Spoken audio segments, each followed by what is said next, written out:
la luz. El problema es que a veces un foco demasiado fuerte puede deslumbrarnos. Julián Cerón es un biólogo murciano que trabaja en el Belviche Biomedical Research Institute con gusanos, con los que, tirando de genética, busca modelos de enfermedad para estudiar las patologías humanas. De paso, es un amante del fútbol que desde 2010 mantiene un blog sobre este deporte, Raticos de Fútbol, y que ha publicado 2 libros con este mismo nombre contando sus vivencias en finales de Champions, Eurocopas, Mundiales y también las suyas propias como jugador de fútbol regional en Murcia. De hecho, en su blog presume de haber jugado un partido contra el Real Murcia en el que militaba Paco Gémez. Cuando comenzó la crisis sanitaria que nos atenaza, los familiares de Julián le acribillaban a preguntas sobre el maldito bicho, dada su condición de científico, y a él se le ocurrió, como respuesta, escribir del coronavirus en clave futbolera. Y como en España casi todo el mundo sabe de política y de fútbol, sus posts empiezan a triunfar en Twitter. Atiende a Cope con su acento murciano y una simpatía a prueba de virus. Y empezamos. En el primer capítulo de tu serie sobre el coronavirus, Julián, explicabas las diferencias entre virus y bacteria usando las diferentes disposiciones tácticas sobre el campo y llegas a decir que el Milan de Fabio Capello fue un virus para el Barcelona de Cruyff en el 94. Explícanos eso. Primero explicaré cómo surge la idea de explicar el coronavirus en clave de fútbol. El coronavirus ha llegado muy rápido, los contagios fueron muy rápidos, las muertes también y sobre todo la información, fue un tsunami de información que nos llegó a todos en pocos días. Todos estábamos un poco confusos, todos teníamos necesidad de saber, de leer, y yo como biólogo, pues obviamente familiares y amigos pues me escribían y me llamaban preguntándome cosas. Se me ocurrió que una buena manera de explicar lo que estaba pasando con el coronavirus y lo que era en clave de fútbol, aprovechando un poco mi experiencia de escribir sobre fútbol en el blog de Raticos de Fútbol. Y uno de los primeros conceptos que me di cuenta que la gente no acababa de tener claro es la diferencia entre un virus y una bacteria. Y explicaba que una bacteria es más compleja que un virus y por lo tanto al ser más compleja también tiene muchos otros puntos o muchos puntos por los cuales le podemos atacar. Hacía el símil de que una bacteria es un equipo que sale a jugar al fútbol, en cambio un virus es un equipo digamos más simple, más sencillo, más rocoso, que es difícil de atacarle, ¿no? Hacía la analogía con el Milan de Fabio Capello, que le ganó la final de la Copa de Europa al Barça de Cruyff, y porque aquel equipo fue un equipo que nos sorprendió a todos los aficionados al fútbol, porque de repente nos encontramos un equipo que se dedicaba a correr como locos, a presionar como locos, y era un fútbol digamos relativamente sencillo pero muy, muy asfixiante. Otro símil que hago sobre qué puede ser un virus o un equipo muy sencillo, difícil de batir, es la Grecia de Caristeas, que ganó la Eurocopa en Portugal.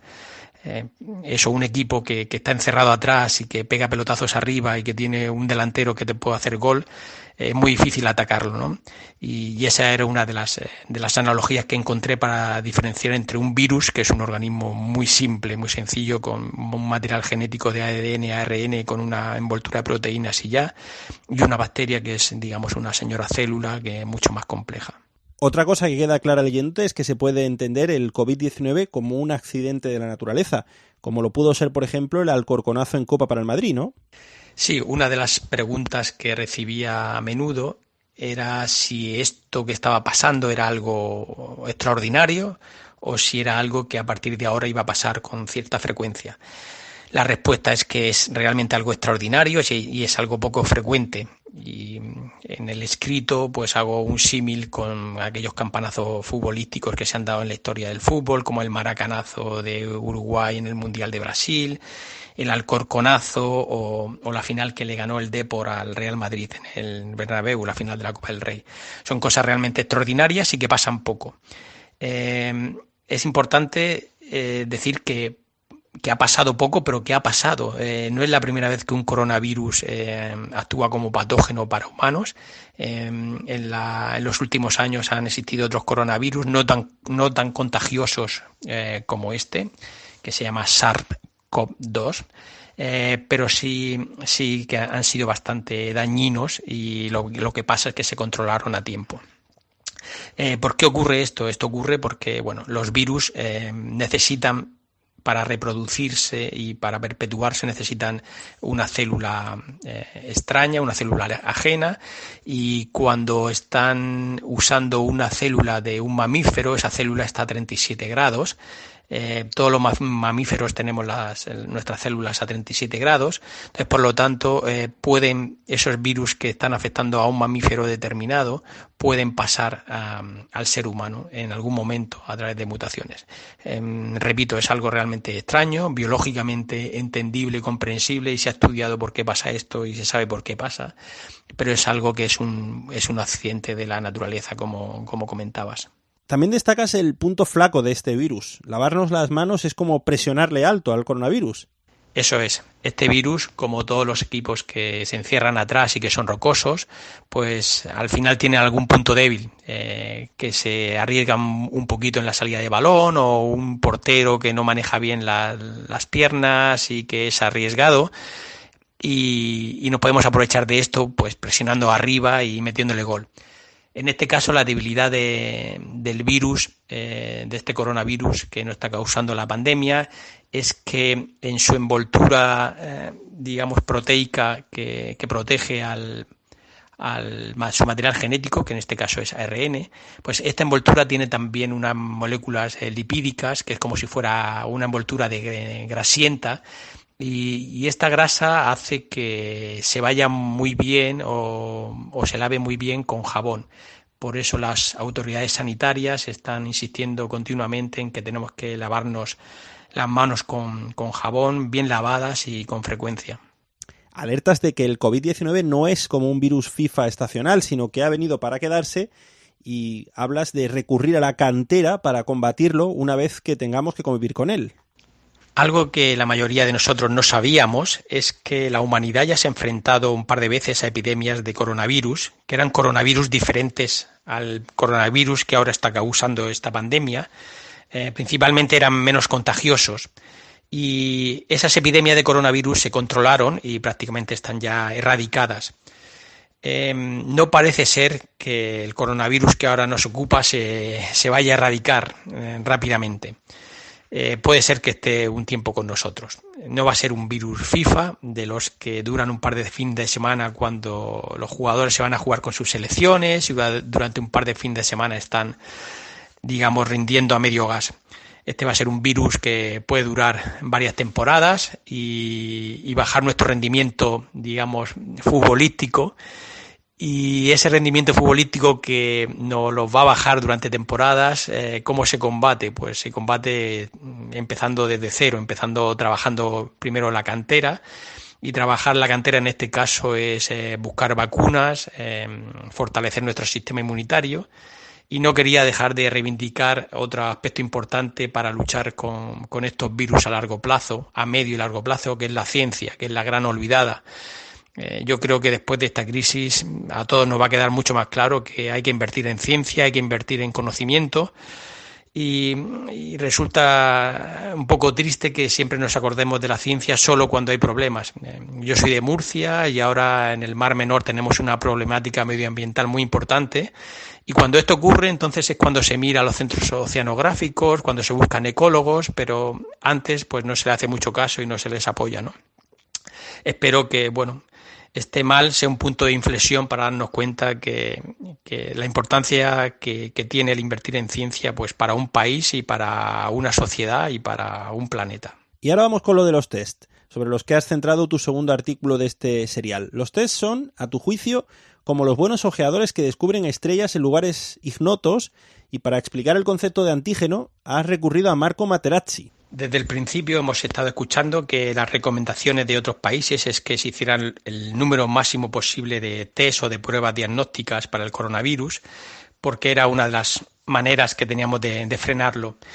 Y en los últimos días se ha hablado bastante de los test rápidos, pero de nuevo ha habido una aluvión de información, todo muy rápido y en pocos días, y esto ha generado un poco de confusión. Cuando me puse a explicar estos test rápidos en el blog, sentía que el concepto de antígeno y de anticuerpo eran conceptos que a la gente les sonaba, pero algunos no acaban de tenerlo del todo claro. Se me ocurrió recurrir como ejemplo a Materazzi, el central del Inter de Milán, que podía ser un antígeno. ¿Por qué? Los antígenos son sustancias extrañas para el organismo que generan una reacción de nuestro sistema inmunitario produciendo anticuerpos que son específicos contra ese antígeno y lo eliminan. Pues bien, Materazzi podría ser un antígeno en el sentido de que provocó una reacción de Zidane en la final de un mundial, pues insultando a su hermana. Y también he sabido recientemente que le hizo una entrada muy fuerte a Ibrahimovic hace unos años, y Ibra, digamos que le estaba guardando un poco esa entrada, y 4 años más tarde le hizo una entrada de taekwondo.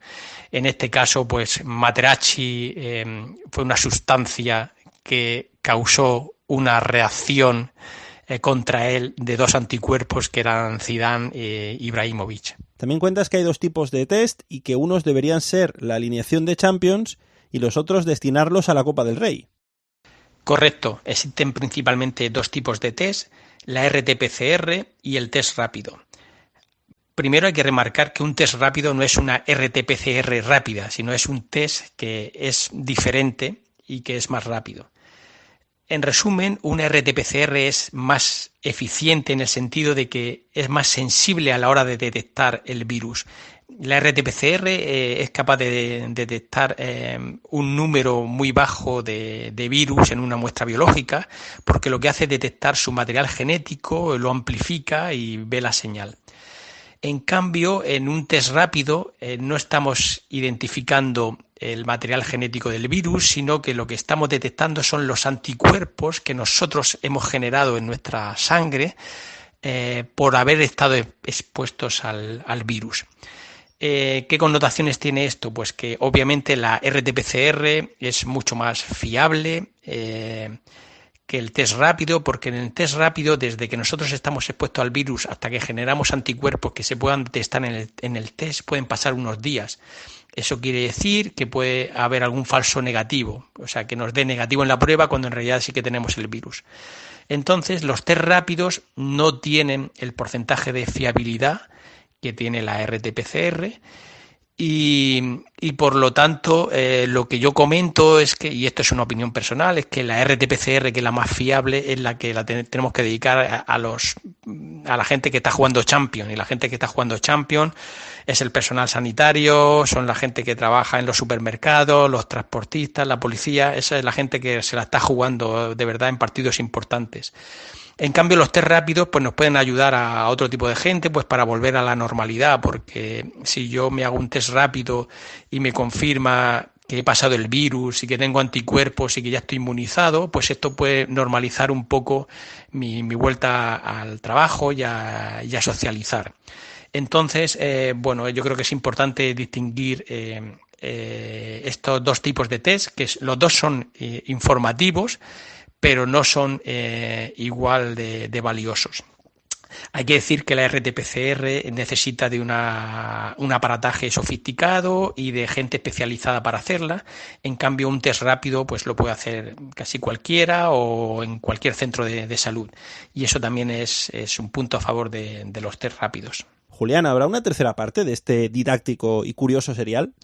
Sinceramente, la primera vez que me senté a escribir sobre el coronavirus explicado con fútbol, no tenía en mente hacer como una serie de capítulos sobre el tema ni nada por el estilo. Lo cierto es que yo fui el primer sorprendido de ver el impacto que tuvo, lo que se ha movido en redes sociales, y bueno, he tenido un retorno muy positivo de la gente, y eso me ha animado a escribir un segundo capítulo. Yo estoy abierto y atento a poder escribir algún capítulo más si encuentro que hay algún otro aspecto del coronavirus que pueda ser interesante divulgarlo un poco en clave de fútbol. Sobre eso tengo que decir que mi más sincera admiración a todos los periodistas que tenéis que escribir columnas un poco contra el reloj, porque no siempre sale, no siempre sale la pieza que uno quiere. Afortunadamente, las 2 veces que me he sentado con una idea, pues ha salido y ha gustado a la gente. Y bueno, a ver qué tal, a ver si vuelve a salir algún otro capítulo, y espero que a la gente le siga gustando.